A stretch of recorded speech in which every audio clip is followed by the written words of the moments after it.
Hello मेरे प्यारे बच्चों, कैसे हैं आप सभी। मैं आशा करती हूँ आप सभी बहुत अच्छे और स्वस्थ होंगे और बच्चों तैयार भी होंगे एक नए अध्याय को पढ़ने के लिए, है ना। तो आइए बच्चों, अब हम करते हैं अध्याय 10 जिसका नाम है व्यायाम का महत्व। बच्चों एक बहुत ही ज्यादा महत्वपूर्ण अध्याय है क्योंकि हमें इसमें बताया जाएगा कि व्यायाम हमारे लिए क्यों जरूरी है ना, क्या महत्व है उसका। तो चलिए बच्चों बड़े ध्यान से पढ़िए। आइए से पढ़ते हैं। तो सबसे पहले हम इस पाठ का सार देख लेते हैं, यानी कि पाठ प्रवेश पढ़ते हैं। देखो बच्चों क्या है, व्यायाम हमारे शरीर के लिए बहुत उपयोगी है। यह हमें कई बीमारियों से बचाता है और स्वस्थ काया प्रदान करता है ना। तो चलिए अब बच्चों, ये जो पाठ है एक नाटक है, तो इसमें कई सारे पात्र हैं। आइए इन्हें एक एक करके पढ़ते हैं। तो सबसे पहले देखिए, विद्यालय में नए शारीरिक प्रशिक्षक आए थे, ठीक है, यानी कि जो शारीरिक दोबारा कि जो बच्चों योगा सिखाते हैं ना, वो आए थे, है ना। उन्होंने छात्रों को व्यायाम के महत्व के बारे में अनेक बातें बताई। छात्र उनसे बातचीत करने लगे। तो आइए बच्चों देखें कि वो उस अध्यापक से जो है शिक्षक से क्या बातें कर रहे हैं। देखिए तो बच्चों सबसे पहले शिक्षक क्या कहते हैं, देखिए वो कहते हैं, बच्चों क्या तुम व्यायाम करते हो। मोना कहती है, कभी कभी करती हूँ, कहकर हंसती है ना। फिर माही, देखिए माही कहती है गर्व से, मैं तो रोज व्यायाम करती हूँ। शिक्षक कहते हैं, बहुत अच्छा, हमें व्यायाम रोज ही करना चाहिए, इससे शरीर को बहुत लाभ मिलता है ना। फिर जय कहता है, सर नियमित व्यायाम करने के क्या क्या लाभ है ना, यानी कि हर रोज व्यायाम करेंगे तो उससे लाभ क्या होगा। शिक्षक बताते हैं, यदि नियमित रूप से व्यायाम किया जाए तो व्यक्ति को थकावट देर से होती है, ठीक है। थकावट यानी कि जैसे कि शरीर में कमजोरी हो जाती है ना, थक जाते हैं, तो वो नहीं होगी, है ना। फिर माही कहती है, क्या हमें कुछ और लाभ भी होता है। शिक्षक कहते हैं, व्यायाम के तो बहुत से लाभ हैं, इससे हमारी मांसपेशियां मजबूत बनती हैं और शरीर की शक्ति बढ़ जाती है ना। जब हम नियम से व्यायाम करते हैं तो हमारा हृदय सही तरीके से काम करता है, इससे हमारे शरीर के सभी अंगों में रक्त की सही मात्रा पहुंचती है। तो देखिए बच्चों समझ आ रहा है, हमें पता है ना, रोज व्यायाम करने से हमारा शरीर जो है तंदुरुस्त रहता है, सही रहता है और हम बीमारियों से दूर रहते हैं, रक्त का संचार भी सही मात्रा में होता रहता है ना। अब देखिए इस पर मोना क्या कहती है। तो बच्चों मोना कहती है, फिर तो मैं रोज व्यायाम करूंगी, है ना। उसने कहा कि मैं तो प्रतिदिन जो है व्यायाम करूंगी। शिक्षक कहते हैं इस पर, ठीक है, मैं चाहता हूं कि सभी लोग व्यायाम करें और स्वस्थ रहें, इससे हम बीमारियों को अपने शरीर से दूर रख सकते हैं।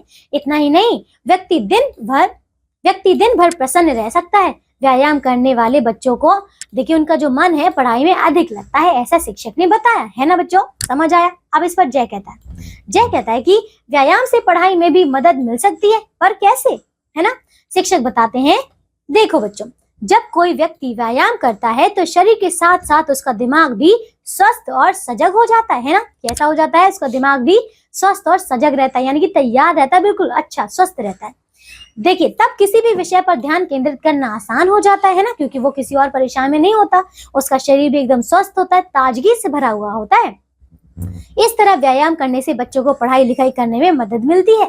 फिर इस पर मोना कहती है, मेरी बड़ी बहन सोना बहुत मोटी होती जा रही है, क्या उसे भी व्यायाम करना चाहिए, है ना। तो देखो शिक्षक कहते हैं, अवश्य, व्यायाम करने से उसका मोटापा कम होगा और शरीर सुडौल बनेगा, यानी कि एकदम सही जो आकार का होता है ना वो बनेगा, है ना।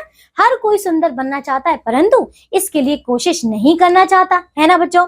व्यायाम से रंग रूप निखरता है और इंसान के अच्छे गुणों का विकास होता है ना। तो देखिए इतने सारे फायदे हैं हमारे व्यायाम करने के, है ना। देखो बच्चों इस चित्र को देख रहे हैं, ये देखिए कोई तैर रहा है, कोई और कसरत कर रहा है ना।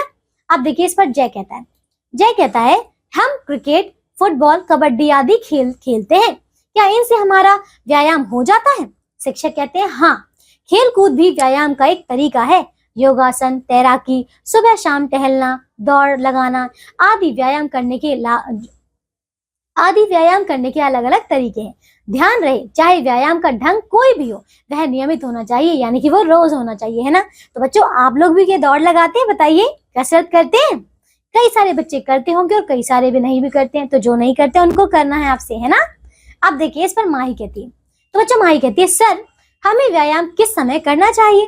तो शिक्षक बताते हैं, व्यायाम करने के लिए सुबह या शाम का समय सबसे अच्छा होता है। व्यायाम करते समय हमें ढीले ढाले वस्त्र पहनने चाहिए, साथ ही जब पेट भरा हो तब व्यायाम नहीं करना चाहिए, है ना बच्चों। इस बात को ध्यान रखिएगा कि जब पेट भरा हुआ हो तो व्यायाम नहीं करना है, और जब भी व्यायाम करेंगे तो ढीले वस्त्र पहनेंगे, ठीक है। इस पर देखिए जय कहता है, सर आपने हमें आज व्यायाम के बारे में कई अच्छी बातें बताई, क्या आप हमें व्यायाम करना भी सिखाएंगे। तो इस पर शिक्षक कहते हैं, हाँ, कल मैं तुम्हें व्यायाम के कुछ तरीके बताऊंगा। तो सभी बच्चे कहते हैं धन्यवाद सर। फिर प्रशिक्षक महोदय चले जाते हैं। तो बच्चों समझ आया। देखिए ये था हमारा अध्याय जिसमें हमने देखा कि शिक्षक ने किस प्रकार से हमें व्यायाम की सारी बातें बताई और बच्चों ने उन्हें मानने का जो है प्रण भी ले लिया, है ना। तो क्या आप सभी को भी अच्छा लगा? हाँ बच्चों, है ना, बहुत अच्छा अध्याय है और ये जरूरी भी है। आइए अब देखिए इसकी अभिप्रेरणा क्या है। योग का महत्व और अच्छे स्वास्थ्य का महत्व जानेंगे, योग को अपने जीवन का हिस्सा बनाएंगे, है ना। तो बच्चों अब ये हमने अध्याय तो पढ़ लिया, लेकिन आज के बाद सभी बच्चों को योगा करना है, ठीक है, समझ आया ना। आइए अब देखिए बच्चों शब्दों का पिटारा। प्रशिक्षक यानी कि प्रशिक्षण या ट्रेनिंग देने वाला। थकावट, थक जाना, थकान। रोज यानी कि प्रतिदिन। सुडौल यानी कि सुंदर आकार वाला। नियमित, नियम से होने वाला। रक्त यानी कि खून। मदद यानी कि सहायता। इंसान यानी कि मनुष्य। तो हो गया बच्चों, अब हमारा अध्याय समाप्त। इसके आगे अभ्यास के प्रश्न उत्तर, तो इन सभी प्रश्नों को आप सभी को बहुत अच्छे तरीके से पूरा करना है, करेंगे ना। तो आज के लिए बच्चों सिर्फ और सिर्फ इतना ही। अब हम मिलेंगे एक नई कक्षा में और करेंगे एक नया अध्याय। तब तक के लिए आप सब अपना ध्यान रखिए, स्वस्थ रहिए। बाय बच्चों।